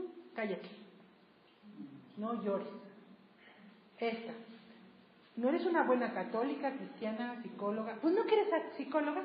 ¿Cómo haces eso? ¿Por qué estás sufriendo por lo que perdió? ¿No que tú sí le sabes? Y eso, así cuando le dice, pues ¿que no eres budista? No soy Buda, soy una persona que está queriendo aprender. No soy Cristo, soy una persona que está... ¡Eso soy!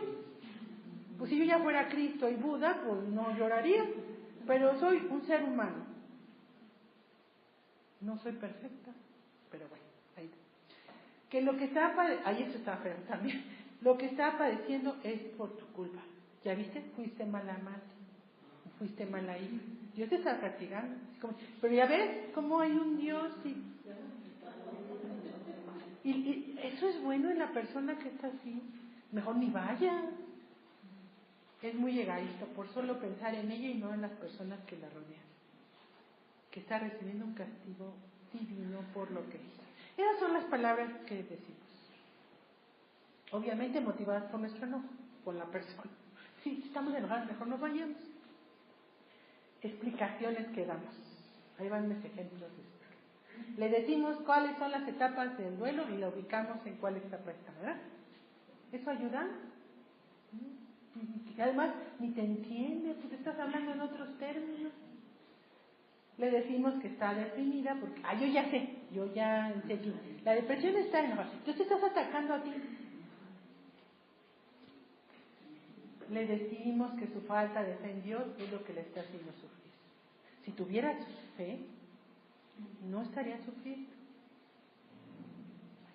Le explicamos cómo somos seres de luz y que la muerte no existe, que es solo una transición hacia un estado mejor. Eso pasa cuando te piden que acompañes a un moribundo. ¿No es el momento que le metas tus ideas? ¿Cuáles son sus ideas? Pues que él es cristiano, pues que Cristo. ¿Que él es ateo? Pues el materialismo. Y además no le vas a ir a dar explicaciones, lo vas a acompañar. ¿Sí? Le decimos que son sus ideas, aquí eres cognitivo-conductual. Le decimos que son sus ideas irracionales respecto de la pérdida y además le decimos, ¿cuáles son? Le decimos, luego esto, sacamos el DSM-4 o el que haya ahora. Le decimos cuál es el nombre del trastorno psicológico que tiene. Depresión, bipolaridad, trastorno compulsivo y qué medicamentos podría tomar. Esos son los psiquiatras. Bueno, cuando damos consejos, explicaciones o criticamos, no estamos estableciendo un espacio seguro en que la persona pueda contactar con nosotros. No vimos en todos los mecanismos de defensa que lo que va a hacer que no utilicemos mecanismos de defensa es contactar con lo que somos, con lo que sentimos, con lo que pensamos. Pues el espacio terapéutico o el espacio en que acompañemos a alguien debe ser un espacio en que la persona se sienta confiada para hablar, escuchar.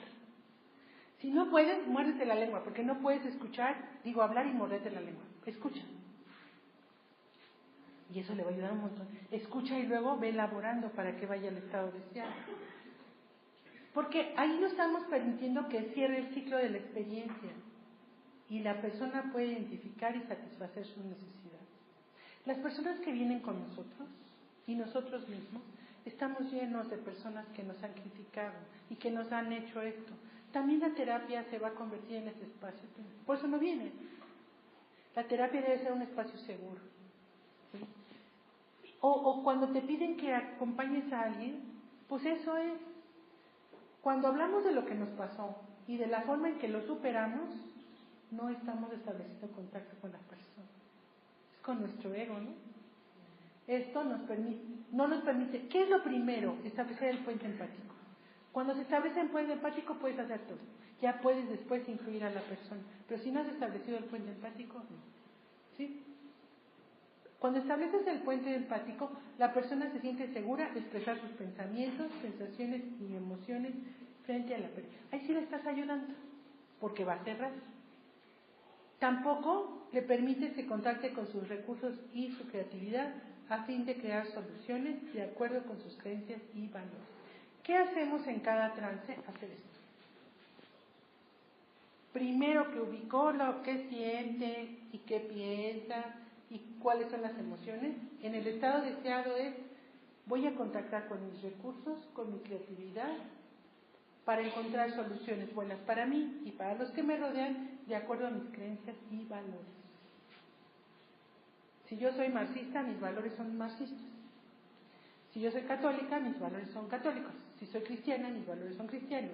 Si soy budista, mis valores son budistas. Si soy materialista. Entonces, ¿qué implica establecer un puente empático? Si estableciéramos un puente empático con las personas que nos rodean, nuestra vida cambia. Con todas. ¿No? Vamos a ver qué implica. Fomentar la conexión auténtica con la otra persona. Aquí estamos eliminando la decepción. Es una relación de persona a persona, en donde no nos ubicamos en un lugar superior. Yo no voy con la persona para decirle que yo soy más, porque tengo más estudios, porque tengo mi profesión. Aquí en el humanismo se llama el reflejo. ¿Saben lo que es verse en un espejo? Yo soy un reflejo y permito que la persona hable y contacte. No que me hable de lo que sea. No soy bote de basura. No voy a que se queje, no voy a que me hable mal de las personas. Voy a llevarla a que contacte. Y ahí es cuando yo sí puedo intervenir. ¿Sí? La persona no es objeto de estudio, ni alguien que no sabe y al que debo enseñar cómo vivir. Es muy arrogante, ¿no? ¿Yo por qué le voy a enseñar? El otro día me estaban contando de que, como estamos yendo a los hospitales, llegó una señora con una niña como de 13 años, con una rajada acá en la espalda, que le dieron 13 puntos. El papá de la niña le había golpeado con el cable de la plancha, pero ven que tiene unos para entrar, él le había sacado filo para que entrara. Entonces fue cuando la hirió. Esa señora llega espantada y lo único que le importa es si no la van a meter a la cárcel a ella y a papá, porque es el papá biológico. En ese sentido, ¿le voy a dar consejo? ¿No? Es acompañarla en el estado de crisis. Le voy a enseñar cómo vivir. ¿Cuál es mi mundo y el mundo de ella? Son diametralmente diferentes. ¿La voy a enjuiciar? Le voy a decir, ahora, a la próxima, la va a matar. A ver, usted sígale. Voy a hacer eso para esa señora. O sus valores y creencias. Escuchar con toda nuestra atención lo que la persona está diciendo y que esto es un contacto. No es fácil dar terapia, no es fácil ir con otra persona, porque aquí entras con todo, entras con tu corazón y empiezas a sentir. Yo a veces he estado en terapia y me dan ganas de llorar. Siento tristeza, como la persona. Pero como yo estoy afuera, pero eso lo siento. Si se dan cuenta de que allá afuera yo no me meto. Yo aquí, totalmente en mi mundo ascético, ¿no? Y el otro, no, aquí no, entro. Obviamente, tengo que cerrar. Porque si yo entré y la persona se va, yo también me quedo así. Y obviamente tengo que tener trabajo. Y si yo doy terapia, me tengo que apoyar. No hay otra. Bueno. Contactar respetuosamente con el mundo de la persona, con sus valores, creencias y formas de actuar. Aunque yo diga, eso es aberrante. ¿Cómo esta santa señora permite eso? No. Voy a contactar con su mundo. Establecer el puente empático implica centrarnos en la persona y en su circunstancia de vida. Yo no voy a encontrarle una solución. ¿Cuál es la solución? No sé. Ni tengo por qué saberlo. Apenas puedo con la mía. Diagnosticarla. Según el DSM-4, esta señora, sí, porque eso decían, hay una norma de violencia y ya están 40 y quién sabe qué formas de violencia, entonces ya nomás ubico. Esta es una violencia de, quién sabe, no. Nos enfocamos en permitir que la persona, fíjense, qué bonito es esto, que la persona descubra cómo se ha relacionado con su mundo. Somos como un espejo que le refleja sus valores, creencias y acciones. Por eso, aquí nosotros en el humanismo decimos mucho, te das cuenta y reflejamos. ¿Te das cuenta? Enfocarnos en el potencial con el que cuenta la persona. Porque los otros enfoques, como que somos superiores y los otros, es el modelo médico, ¿no? Aquí no. Yo creo que esa persona sí va a salir. Creo que tiene el potencial. Sinceramente lo creo. Nada más es que el espacio. Relacionarnos con la persona desde el plano emocional, no desde el intelectual. Me conecto contigo, como ser humano. No soy el doctor que está acá y que ni siquiera me ve. Soy el ser humano que está contigo. Hay un libro que acaba de salir que habla sobre la compasión, que está bellísimo. La compasión es el deseo de que el otro no sufra. Es un deseo de tu corazón. Entonces, es eso de hablar, ¿cómo en terapia voy a tener compasión? No es lástima, es compasión. Me conecto, siento tu sufrimiento y cómo deseo que salieras de ese sufrimiento. Y creo que tú vas a poder salir. ¿Se dan cuenta la diferencia que hay? Es abismal. Por eso aquí, pues no estamos viendo diagnósticos, ni terapias, ni cómo solucionarle la vida a las personas la vida. No, estamos viendo otra cosa. ¿Qué estamos viendo? Es una actitud, esa es una actitud. Una actitud que le permite a la persona expresar su auténtica forma de ser sin temor a ser juzgado o evaluado. Eso hace una diferencia diametral. ¿Sí? Porque vamos a ir descubriendo cosas que no nos gustan. Es necesario crear un espacio terapéutico en el que la persona está enfrentando la situación problemática. ¿Qué recursos tenemos? Los internos, ¿no? A ver, independencia emocional, sabiduría, fortaleza. Enfocarnos en que la persona descubra cómo le ha hecho. Porque cuando nosotros llegamos, vemos como todo negro, ¿no? Pero no está todo negro, es ampliar la visión. También puede descubrir que tiene recursos externos. Personas que la apoyan, recursos económicos. Ahora, también es identificar las ventajas que le traería a su existencia el contactar con quien realmente es. Después de todo lo que hemos visto, ¿qué ventajas tiene para nosotros contactar o utilizar mecanismos de defensa? Si tú ves que tiene ventajas, pues lo vas a hacer, ¿no? Aquí, ahí, perdón. Bueno, y vamos a ver cómo. Aquí vienen algunos de los puntos que vamos a trabajar. Vamos a trabajar ahora con una técnica que se llama reencuadre. Entonces vamos a hacer una de estas preguntas. El tránsito. Primero, ¿cuáles son tus creencias respecto de tu capacidad de enfrentar exitosamente esta situación? Estás experimentando una pérdida. ¿Te crees capaz o no te crees capaz? Lo que vamos a hacer a través de las preguntas es ver qué mecanismos hemos utilizado. ¿Sí? En el trance que vamos a hacer ahora del reencuadre, van a elegir una situación en la cual ustedes experimentaron una pérdida. Y van a ver qué mecanismos utilizaron. Nada más. Bueno, no les voy a preguntar, porque nosotros en terapia no preguntaríamos. ¿Y usted está reflectando que te va a decir qué? No. Tú le explicas a la persona. ¿Cuáles son las... Y otra vez, volver. ¿Qué emociones sientes? De veras que esa pregunta, ¿qué emociones siento en este momento frente a esa pérdida? Y eso te dará la idea de si ya elaboraste el duelo o no lo elaboraste. ¿Aquí sigue?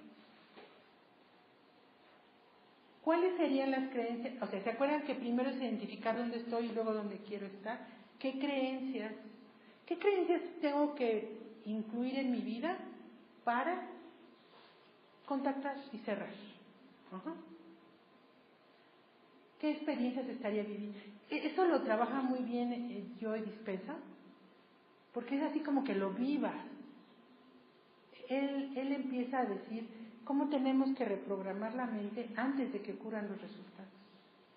Entonces, ¿qué experiencias? Pero entre más lo viva yo, más efectivo es. ¿Cuáles serían los hábitos que debo desarrollar? ¿Cuál es la situación que no he querido enfrentar? Cuando la persona está contando algo que duele y comienza a reírse o a hacer un chiste, no vamos a seguir el chiste, vamos a ir otra vez, ¿no? ¿Y cómo creen que lo hacemos en el estado hipnótico? Es más fácil, porque por algo lo hacemos. Ahí es cuando pedimos la palabra protegidamente, saludablemente. Mente protegida, mente saludable. Y le digo, disfrázalo. Pues si te duele, disfrázalo. Haz un dibujito, un símbolo. ¿Cuáles son las creencias que tenemos respecto de estas situaciones sobre nuestro bienestar físico y emocional?